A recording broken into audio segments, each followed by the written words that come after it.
Hello students, welcome to my history channel history hub. हमने अपने पिछले लेक्चर में पढ़ लिया था कि खिलजी स्थापत्य के बारे में, और आज हम अपने लेक्चर में उसी श्रृंखला को आगे बढ़ाते हुए तुगलक स्थापत्य के बारे में पढ़ेंगे। मतलब सल्तनत काल में जो तुगलक का जो वंश था, उन्होंने जो राज्य किया और उन्होंने सल्तनत काल में क्या क्या आर्किटेक्चर से रिलेटेड क्या क्या काम किया, क्या क्या उन्होंने निर्माण कार्य किया, उसके बारे में हम अध्ययन करेंगे। सबसे पहले हम देख लेते हैं कि जो तुगलक हैं उनकी विशेषताएं क्या हैं। जैसे खिलजियों की हमने विशेषताएं देखी थी। जो खिलजियों का स्थापत्य था उसमें बहुत ज़्यादा अलंकरण था, उसमें बहुत ज़्यादा सजावट थी और भव्यता थी। लेकिन अब ये जो तुगलकों का जो स्थापत्य है उसमें अलंकरण और भव्यता की जगह सादगी ने ले ली है और विशालता ने ले ली है। मतलब यहाँ पे जो अब आपको निर्माण कार्य मिलेगा वो बहुत ही ज़्यादा भव्य नहीं होगा, देखने में बहुत सुंदर तो नहीं होगा, साज सज्जा नहीं होगी, लेकिन वो विशालता होगी। मतलब बहुत ही बड़ी बड़ी इमारतें बनाई हैं, छोटी छोटी नहीं बनाई हैं। और ये इसलिए ऐसा हुआ, ये जो सज्जा है, जो भव्यता है, ये इमारतों में इसलिए खो गई क्योंकि जो तुगलक का जो शासन है वो अस्थिरता थी उस समय, और आर्थिक समस्याएं भी बहुत ज़्यादा उत्पन्न हो गई थी, जिसकी वजह से जो निर्माण कार्य हुआ वो इतना भव्य नहीं हो पाया। उसमें बहुत ज़्यादा सुंदरता देखने को नहीं मिलती, आकर्षण इतना नहीं देखने को मिलता, क्योंकि उनकी जो आर्थिक समस्या थी उसकी वजह से ऐसा हुआ।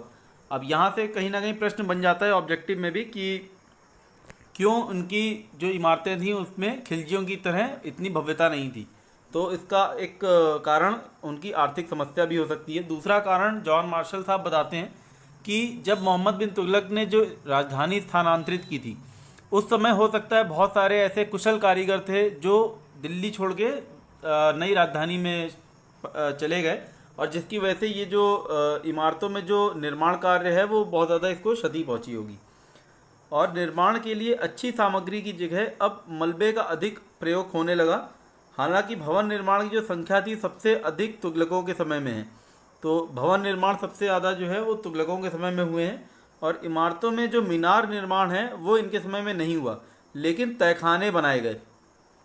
तहखाने बना के तहखानों के ऊपर इन्होंने मस्जिदों का निर्माण किया, और हम अभी आगे चल के देखते हैं किस किस तरह की मस्जिदें बनी हैं। रेखाएं जो थी वो सरल हैं। इनकी जो जैसे मैंने बताया आपको, सजावट की अधिकतम कमी है और बड़े बड़े पत्थरों का प्रयोग हुआ है। उल्लेखनीय विशेषता ये है, जो इनकी इमारतें हैं वो ढालू दीवार के सिद्धांत पे बनी है। ढालू दीवार, इसको हम तुगलक बैटर भी बोलते हैं। दीवार और बुर्ज जो हैं, जैसे आपने अगर मिस्र का पिरामिड देखा हो कभी फोटो में, तो मिस्र के पिरामिड की तरह ये दीवारें जो हैं इनकी अंदर की तरफ झुकी होती हैं। मतलब यदि बिल्डिंग ऐसे खड़ी होनी चाहिए सीधी, तो ये ऐसे ना खड़ी होके इस तरह से खड़ी होती है कुछ। तो ये दीवारें जो हैं वो अंदर की तरफ झुकी हुई होती हैं, और इसको सलामी पद्धति भी कहा जाता है, और इसी को हम तुगलक बैटर कहते हैं। ढालू दीवार कहते हैं, तुगलक बैटर कहते हैं। घोड़े की नालनुमा मेहराब जो हमने देखी थी खिलजी के स्थापत्य में, उसका प्रयोग अब यहाँ पे बंद हो जाता है। तो ये जो घोड़े की नालनुमा जो मेहराब है वो बनना यहाँ पे बंद हो जाती है। और जो गुंबद हमने देखे थे इससे पहले, वो काफ़ी, उनकी जो गर्दन थी काफ़ी दबी हुई हुआ करती थी, लेकिन अब इस समय में, तुगलकों के समय में, जो गुंबद है उसकी गर्दन काफ़ी स्पष्ट और उभरी हुई मिलेगी, और इसका प्रयोग आरंभ हो जाता है। और इसी के साथ अष्टभुजीय मकबरों, मतलब जिन ऑक्टोगोनल अष्टकोणीय मकबरों का भी उदय इसी काल में शुरू होता है।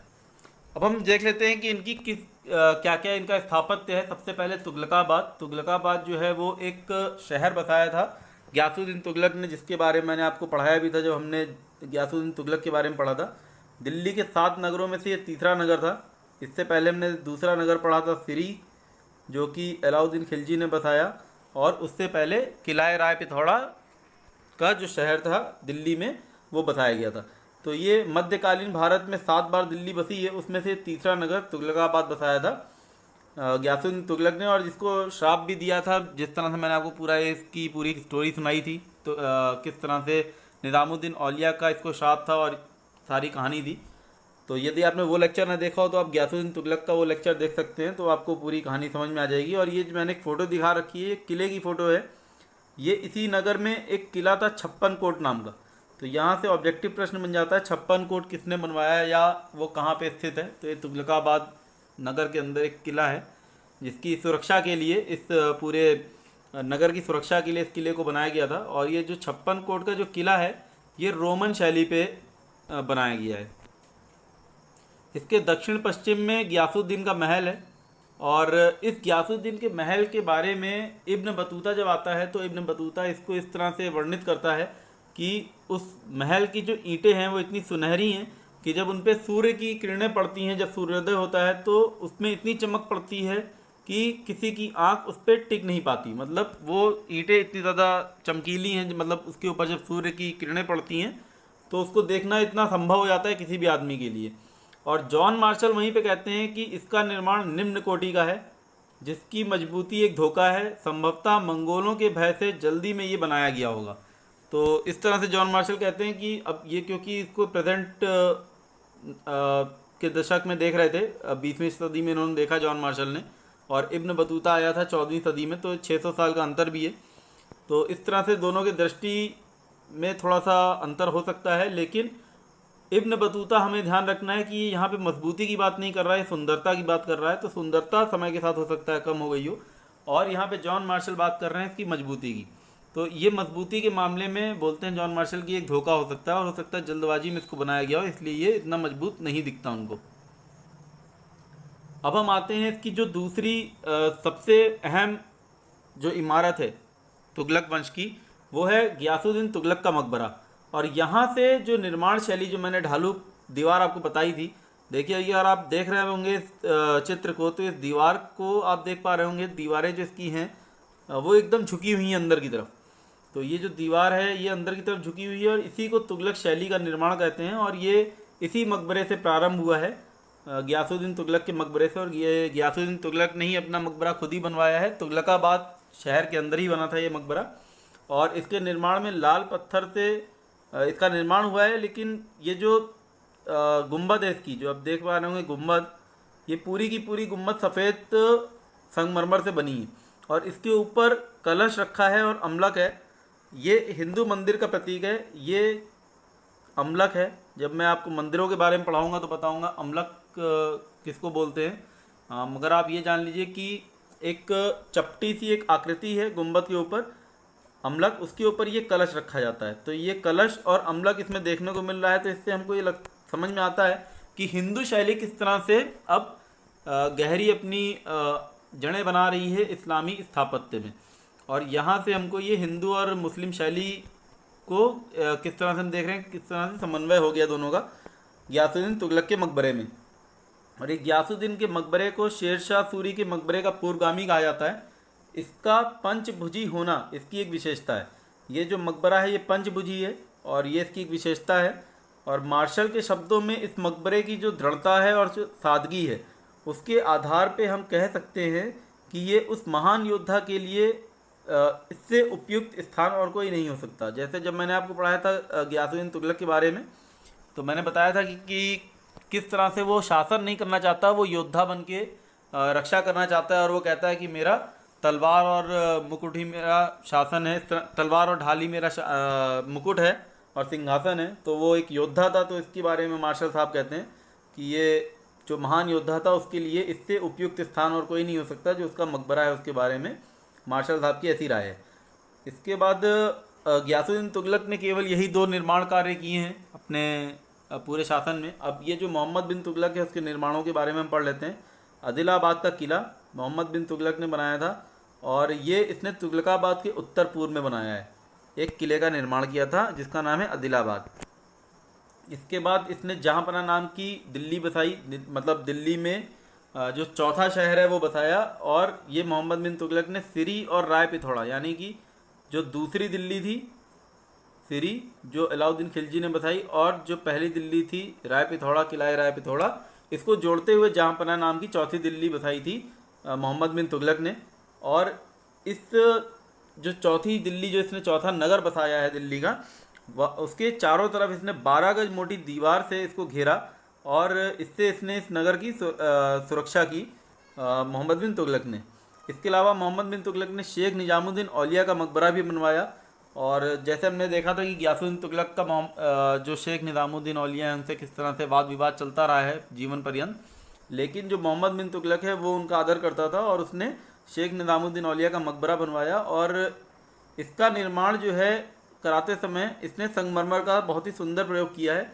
अब आप ये देख पा रहे हैं, ये जो मकबरा मैंने यहाँ पे फ़ोटो डाली हुई है, इसकी गुम्बद काफ़ी अलग है, नुकीली गुम्बद है और ज़्यादा मतलब चपटी हुई है एक तरह से। तो ये जो गुम्बद बनी है ये पहले की सभी गुम्बदों से काफ़ी अलग रखती है, काफ़ी अंतर रखती है। 12 खंबा नाम की एक इमारत बनाई मोहम्मद बिन तुगलक ने, और ये धर्मनिरपेक्ष इमारत है, मतलब ये एक निवास स्थान है एक तरह से, और गुप्त निवास स्थान है। और इस गुप्त निवास स्थान में एक बड़ा सा आंगन था ऐसे, और आंगन जो है इसका ये चारों तरफ घिरा हुआ है, और यहाँ पे बीच में एक स्नानाघर था। इसके अलावा बेगमपुरी मस्जिद बनाई मोहम्मद बिन तुगलक ने। इसका निर्माण जहाँपनाह में ही करवाया इसने, बेगमपुरी मस्जिद, ये आप देख पा रहे हैं जैसे फ़ोटो में मैं दिखा रहा हूँ, ये बेगमपुरी मस्जिद है और ये इसने जहाँपनाह में ही इसका निर्माण कराया। तो ये हमसे पूछ लिया जाता है प्रश्न कि बेगमपुरी मस्जिद या 12 खंबा या आदिलाबाद या शेख निज़ामुद्दीन औलिया का मकबरा किसने बनवाया। तो ये सब सारा का सारा स्थापत्य जो है ये मोहम्मद बिन तुगलक द्वारा किया गया है।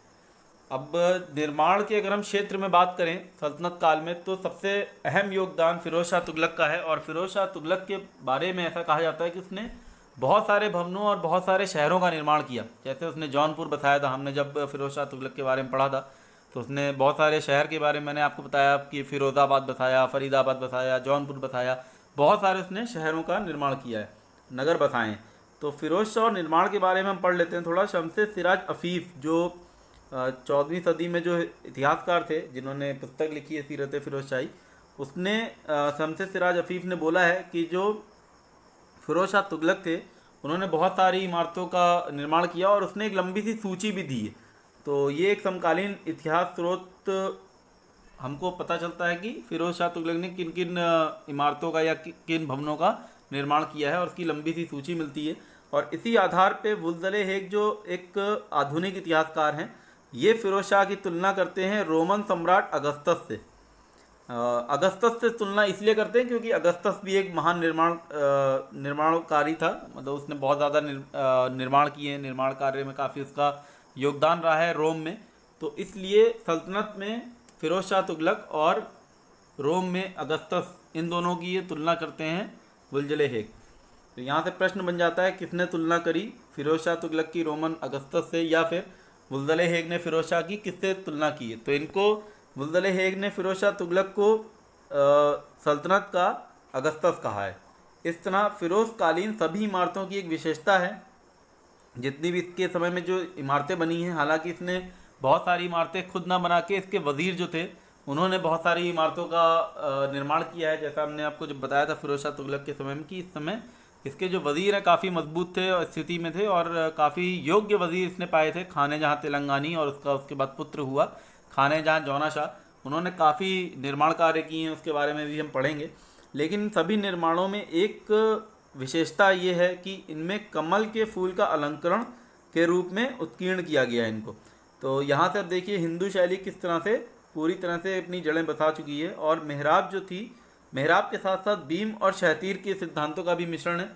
मतलब जो हम मेहराब देखते हैं इस तरह से बनी, और बीम यानी लिंटर डालना, जैसे घरों पे छत जब बनती है तो हम आज भी सुनते होंगे लिंटर पड़ गया कहीं, तो ये बीम और शहतीर की बात कर रहा है, बीम डाल के, और ये मेहराब हो, दोनों का ही मिश्रण मिलता है इनके जितने भी निर्माण कार्य हैं। फिरोज शाह कोटला, फिरोज शाह कोटला जो है फिरोज शाह तुगलक ने ही बसाया फिरोज़ाबाद में। फिरोज़ाबाद के नाम से इसने पहले तो 5वीं दिल्ली बसाई, जैसे चौथी हमने तीसरी दिल्ली देखी, दूसरी दिल्ली देखी, सिरी देखा, अब ये 5वीं दिल्ली फिरोज शाह तुगलक बसा रहा है जिसका नाम है फिरोज़ाबाद। और फिरोज़ा नाम की जो 5वीं दिल्ली इसने बसाई वो सिरी और हौज खास के बीच में बसाई। हौज खास जैसे मैंने आपको बताया था पिछले लेक्चर में, अलाउद्दीन खिलजी ने किस तरह से हौज खास बनाया था, तो उसके और सिरी के बीच में इसने 5वीं दिल्ली बसाई जिसका नाम है फिरोज़ाबाद। और इसी फिरोज़ाबाद में इसने फिरोज शाह कोटला नाम का एक महल बनाया है। तो ये इसका एक महल था, और ये जो पूरा नगर है फिरोज़ाबाद, इसमें इसने 8 ऐसी मस्जिदें बनाई जो जन सामान्य के लिए थी, मतलब कोई भी कॉमन आदमी वहाँ पे जाके नमाज अदा कर सकता था। और एक व्यक्तिगत मस्जिद का इसने निर्माण किया इसी में। इसी के साथ 3 राजमहल और कुश्के शिकार के नाम का एक निर्माण कार्य किया। कुश्के शिकार जो है वो शिकार करने का एक शिकार गया टाइप का आप कह सकते हैं। तो ये 3 राजमहल और कुश्के शिकार का भी इसमें अवशेष मिलते हैं देखने को।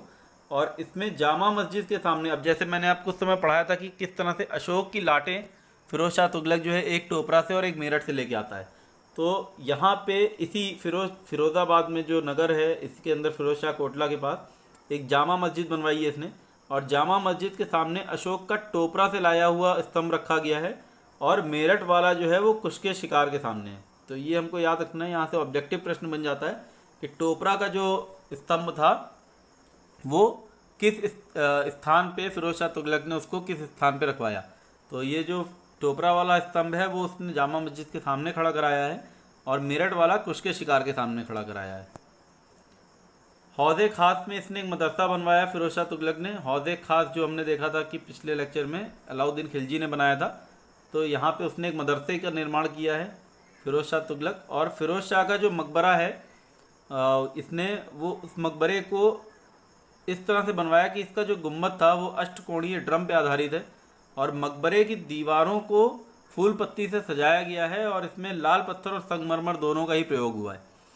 इसी आधार पर पर्सी ब्राउन कहते हैं कि इस समय, मतलब जब ये मकबरा बन गया उस समय हिंदू मुस्लिम शैली पूर्ण रूप से विकसित हो चुकी थी, क्योंकि इसमें जो साज सज्जा हो रही है, कमल के जो अलंकरण हो रहे हैं और ये जो इसका अष्टकोणीय ड्रम के ऊपर जो गुंबद आधारित है, इसके आधार पर पर्सी ब्राउन का ऐसा कहना है कि इस मकबरे के बाद अब जो हिंदू मुस्लिम शैली पूर्ण रूप से विकसित हो चुकी है।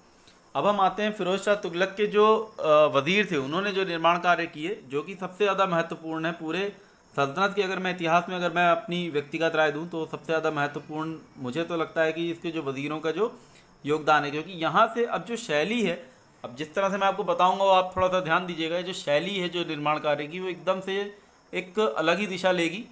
सबसे पहले हम देख लेते हैं खाने जहाँ तेलंगानी का मकबरा।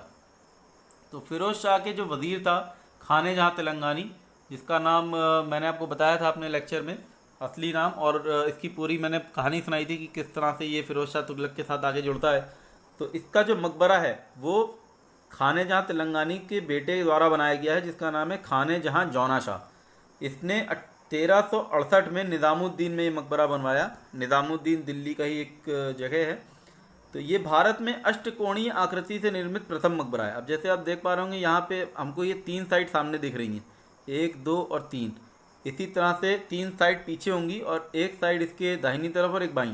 तो ये 8 कोणों में बना गया है मकबरा। और इसकी जो तुलना है वो जॉन मार्शल साहब ने जेरूसलम में एक मस्जिद है उमर की मस्जिद, उससे की है। तो ये एक महत्वपूर्ण तथ्य है, मार्शल ने इसकी तुलना खाने जहाँ तेलंगानी के मकबरे की तुलना जेरूसलम के उमर के मस्जिद से की है। और प्रत्येक कोनों में छतरियाँ बनी हैं। अब ये थोड़ा सा जैसे मैंने बोला ना कि दिशा एकदम परिवर्तित हो जाएगी निर्माण कार्य की। इससे पहले हमने कभी भी किसी भी इमारत में ऐसा नहीं देखा होगा कि कहीं छतरियाँ बनी हों। हमने हमेशा देखा है गुंबद बनी है। अब यहाँ पे देखिए, देख पा रहे होंगे अब ये एक छतरी है, एक ये छतरी है, एक ये छतरी है, एक ये पीछे बनी हुई है, एक इधर पीछे बनी है। तो ये बहुत सारी छतरियाँ बनी हैं सभी कोनों में। ये जो छतरी निर्माण है, छतरियाँ बनाना, ये छतरी इस्लामी स्थापत्य में नहीं थी, ये गुजराती और राजस्थानी स्थापत्य की शैली है। और ये हम यहाँ से देख पा रहे हैं किस तरह से प्रांतीय जो राजवंश है उनकी निर्माण का किस तरह से असर पड़ रहा है दिल्ली सल्तनत के निर्माण कार्य पे।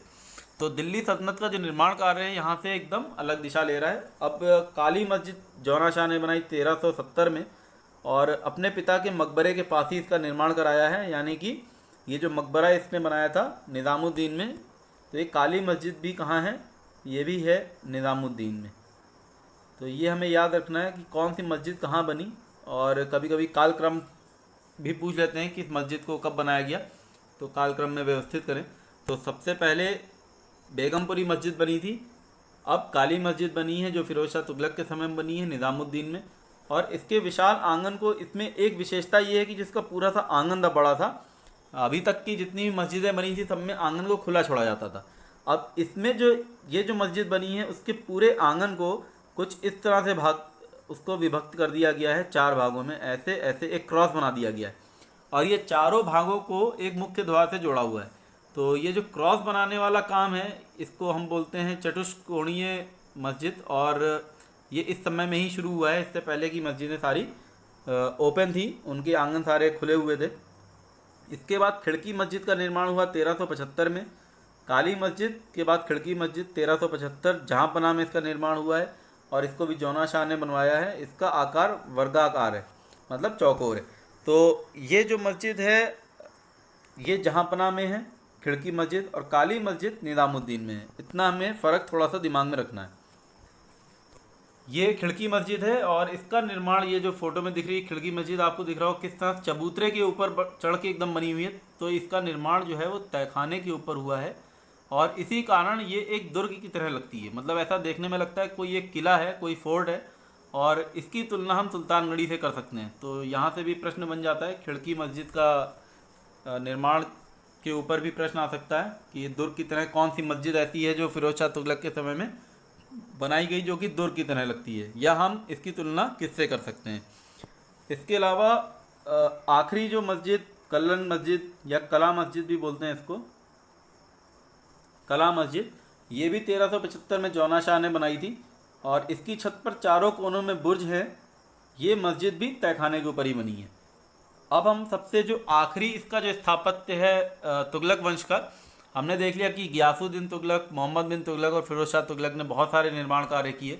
और फिरोज शाह तुगलक के बाद से जब हमने इसका राजनीतिक इतिहास पढ़ा था तो देखा था कि किस तरह से तुगलक वंश का विघटन होने लगता है और तुगलक वंश जो है वो पतन की ओर चला जाता है। तो ये जो पतन है तुगलक वंश का, हालांकि जब फिरोज शाह तुगलक की मृत्यु हुई उससे लेके करीब करीब 20 साल और शासन किया तुगलक वंश ने, लेकिन कोई ऐसा महत्वपूर्ण स्थापत्य नहीं देखने को मिलता। एकमात्र स्थापत्य दिखता है, एकमात्र है कबीरुद्दीन औलिया का मकबरा, जो कि ये फोटो में दिखाया मैंने, लाल रंग से बना हुआ है। ये लाल गुम्बद के नाम से भी प्रसिद्ध है और इसका निर्माण जो है गियासुद्दीन द्वितीय ने शुरू किया था, लेकिन इसको पूर्ण किया है नासिरुद्दीन महमूद ने। तो ये नासिरुद्दीन महमूद यानी जो लेटर तुगलक हैं, जो बाद में जो तुगलक वंश के जो शासक हुए हैं, उसके समय में बना हुआ एकमात्र ऐसा स्थापत्य है। और ये प्रश्न के लिए इसीलिए महत्वपूर्ण हो जाता है कि क्योंकि ये फिरोज शाह तुगलक जो अंतिम महान तुगलक शासक था, उसके बाद जितने भी उसके वीक सक्सेसर्स हुए हैं उनके द्वारा बनाया हुआ एकमात्र ऐसा कृत है।